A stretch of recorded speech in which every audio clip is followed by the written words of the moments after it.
할렐루야. 하느님이 예전에는 예언자들을 통하여 조상들에게 여러 번 말씀하셨지만 이 마지막 때에는 아드님을 통하여 우리에게 말씀하셨네.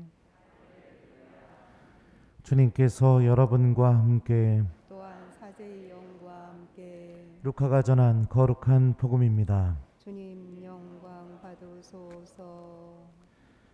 그때 목자들이 베들레헴으로 서둘러 가서 마리아와 요셉과 구유에 누운 아기를 찾아냈다.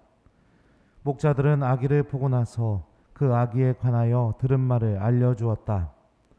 그것을 들은 이들은 모두 목자들이 자기들에게 전한 말에 놀라워하였다. 그러나 마리아는 이 모든 일을 마음속에 간직하고 곰곰이 되새겼다.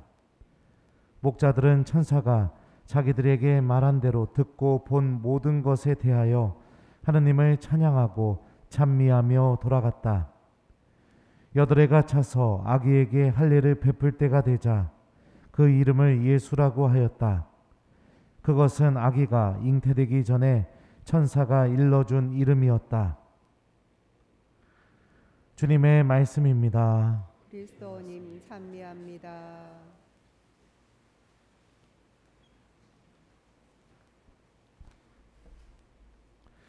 오소서 성령님. 그러나 마리아는 이 모든 일을 마음속에 간직하고 곰곰이 되새겼다. 안녕하세요. 안녕하세요. 잘 지내시오?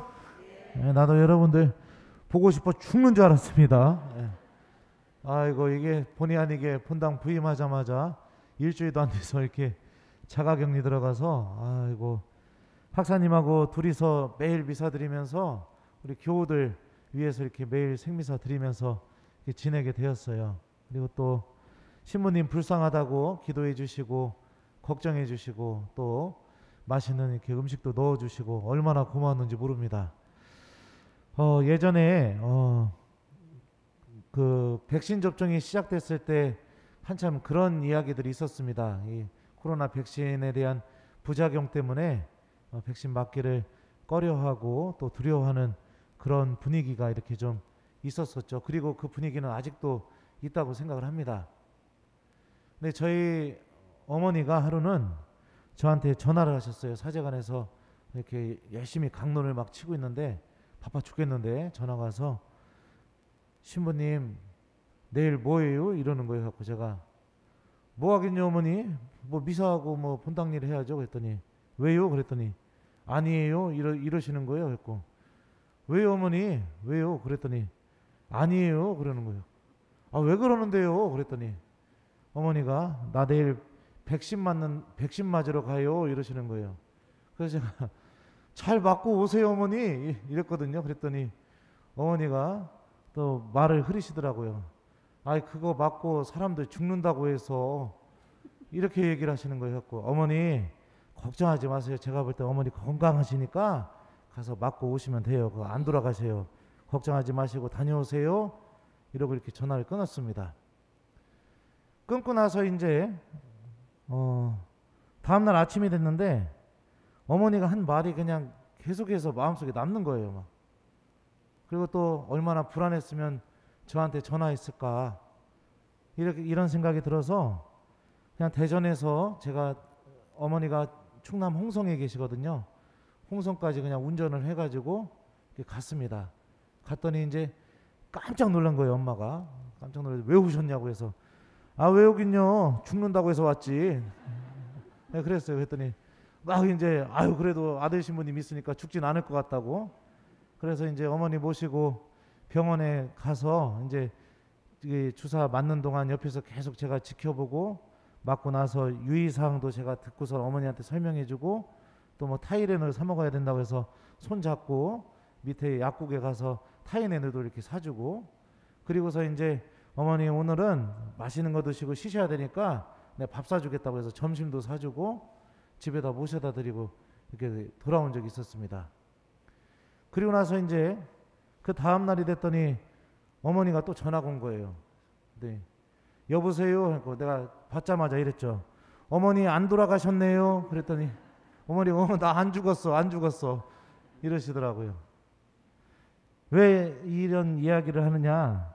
여러분들, 우리가 겪는 모든 일들 안에는 의미라는 게 담겨 있습니다. 의미. 그래서 내가 그 일 안에서 벌어지는 의미를 잘 읽어내게 되면 누군가에게 도움도 줄 수 있고 또 누군가가 평생 마음에 간직할 수 있는 그런 기쁨을 줄 수도 있고, 또 때로는 그 의미를 전혀 읽어내지 못하면 굉장히 소중한 그런 기쁨과 또 경험들을 할 수 있는 그런 아주 소중한 일들을 그냥 무관심 속에서 흘려 보낼 수도 있는 그런 것들이 있습니다. 그래서 의미를 잘 읽어내는 사람들은 항상 사람들에게 환영받고 또 굉장히 함께하고 싶은 사람이 되고, 또 그런 사람들은 언제나 불평 불만보다는 기쁨 속에서 이렇게 살아가게 되는 것 같아요. 저도 어머니가 전화하셨을 때 별 의미를 두지 않았다면, 어머니의 마음을 헤아리지 않았다면 그냥 다녀오세요 어머니 이러고 끊었겠죠. 하지만 그 사건 안에 담겨져 있는 그 진짜 의미를 제가 이렇게 곰곰이 되새기고 생각하고, 그렇게 되자 어떻게 되느냐? 이것이 행동으로 옮겨지게 되고, 어머니가 그런 얘기를 하십니다. 아들 낳아서 장가 보내고 해봐야 쓰잘데기 아무 소용이 없다고. 우리 신부님만 나 생각한다고. 당연하죠. 마누라가 없으니. 그렇죠? 네. 근데 하여튼 그런 이렇게 좋은 기쁨들을 이렇게 우리가 서로 얻을 수가 있어요. 그래서 참 행복한 사람은 지금 나에게 벌어지는 일들 안에서 좋은 의미들을 잘 읽어낼 수 있는 그런 사람들이 행복한 사람이다. 그런 생각이 듭니다. 실제로 그리스 말에서요, 해마라는 단어가 있습니다. 해마. 예. 이게 이 어떤 단어냐면 일, 사건이라는 사전적인 의미도 갖고 있지만 두 번째 의미가 뭐냐면 말씀이라는 의미를 갖고 있습니다. 그러니까 우리가 겪는 모든 사건들 안에는 아주 특별한 말씀이 담겨져 있다. 우리가 이 단어를 통해서 생각해 볼 수가 있어요. 오늘 복음에서 성모님께서는 자신에게 벌어진 모든 일들 안에 담겨져 있는 것들을 간직하고 곰곰이 되새겼다라고 오늘 복음서 저자는 우리에게 알려줍니다. 그러나 마리아는 이 모든 일을 마음속에 간직하고 곰곰이 되새겼다. 이 말씀을요, 이 해마라는 단어가 여기서 사용이 됐는데 또 다르게 번역을 할 수가 있습니다. 어떻게 번역이 가능하냐면, 그러나 마리아는 이 모든 말씀들을 마음속에 간직하고 곰곰이 되새겼다라고도 번역이 가능합니다. 그러니까 성모님께서는 자신에게 벌어진 일들 안에서 그 안에 담아놓으신, 하느님께서 아주 특별하게 담아놓으신 하느님의 의미 있는 말씀들, 그것이 무엇인지를 알아듣고 그걸 마음속에 간직하고 곰곰이 되새기면서 그것을 당신 안에서 계속해서 보관하고 지키려고 한 분이셨다라고 오늘 복음을 통해서 우리가 이해할 수가 있습니다. 이게 바로 은총을 얻는 신앙인의 모습입니다. 그냥 주님께서 나에게 주신 무엇을 주실 것인가 이것만 생각하면서 살아가는 신앙인이 아니라, 은총을 얻는 신앙인들은 항상 모든 사건들 안에서 하느님께서 이 사건을 통해서 나에게 어떤 말씀을 하고 계실까, 주님께서 이 일을 통해서 이 안에 담아놓으신 의미가 무엇일까, 이런 것들을 되새기고 묵상하고, 그래서 하느님께서 정말로 원하시는 것이 무엇인지를 선택하는 것, 이게 바로 은총을 얻는 신앙인들의 모습이기도 합니다. 한 해의 마지막에 와 있습니다.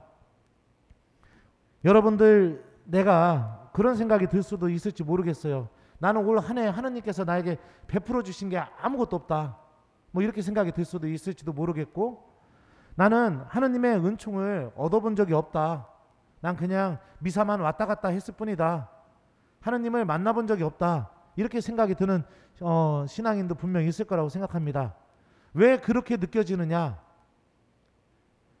주님께서 나를 통해서 일으키셨던 일들 안에서 내가 곰곰이 묵상하고 되새기고 그 안에 담겨져 있는 하느님의 메시지를 읽으려고 하지 않았기 때문에 아마도 나는 하느님의 은총을 올 한 해 동안 받아본 적이 없다, 하느님을 만나본 적이 없다 라고 그렇게 스스로 고백하지 않을까, 저는 그런 생각이 듭니다. 그러니 우리에게 정말로 중요한 것은 무엇이냐? 지금 우리가 미사 드리는 이 미사 시간부터 또 내가 고해성사를 봤던 일들, 또 본당 안에서 봉사했던 일들, 그런 것들이 끝나게 되면 우리들도 성모님처럼 그 안에 하느님께서 어떤 의미를 담아 놓으셨을까, 어떤 말씀을 담아 놓으셨을까, 어떤 메시지를 담아 놨을까, 이것들을 성체 앞에 앉아서 곰곰이 묵상하고 또 하느님께서 담아 놓으신 그 아주 특별한 메시지를 마음속에 간직하고 살아가는 연습이 필요합니다. 이게 바로 성모님의 모범을 본받아 따라가는 신앙생활이라고 생각이 듭니다. 한 해 동안 주님께서 베풀어 주신 모든 은혜에 감사드리면서 오늘 여러분들 하루를 마무리하시기 전에 꼭 한 번 정도는 하나님께서 나에게 어떤 은총을 주셨을까 한번 올 한 해 동안 있었던 일들을 하나씩 되짚어 보면서 그 안에 담아 놓으신 하나님의 특별한 메시지와 말씀을 좀 알아들으면서 오늘 저녁을 마무리했으면 좋겠습니다. 그리고 새롭게 시작되는 새해에는 주님께서 오늘 일독서 말씀처럼 우리 모두를 축복해 주신다는 그 믿음과 함께 하나님 말씀 안에서 살아갈 수 있는 신앙인이 되게 해달라고 주님께 도움을 청하면서 오늘 하루를 마무리하시는 것을 숙제로 드리겠습니다. 여러분들 맥주잔 들고 10, 9, 8, 7, 6 와 해피 뉴 이어 이것도 좋지만 여러분들 그 새해가 시작되는 순간 성호경을 긋고 주님 올 한 해 동안 저에게 이렇게 은총을 많이 주시고 저를 용서해 주셔서 정말 감사합니다.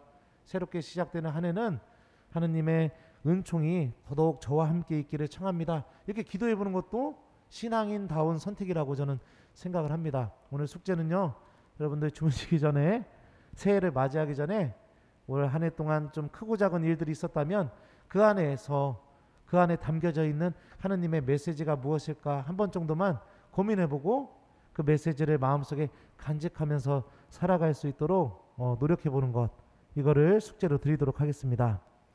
그러나 마리아는 이 모든 일을 마음속에 간직하고 곰곰이 되새겼다. 아멘.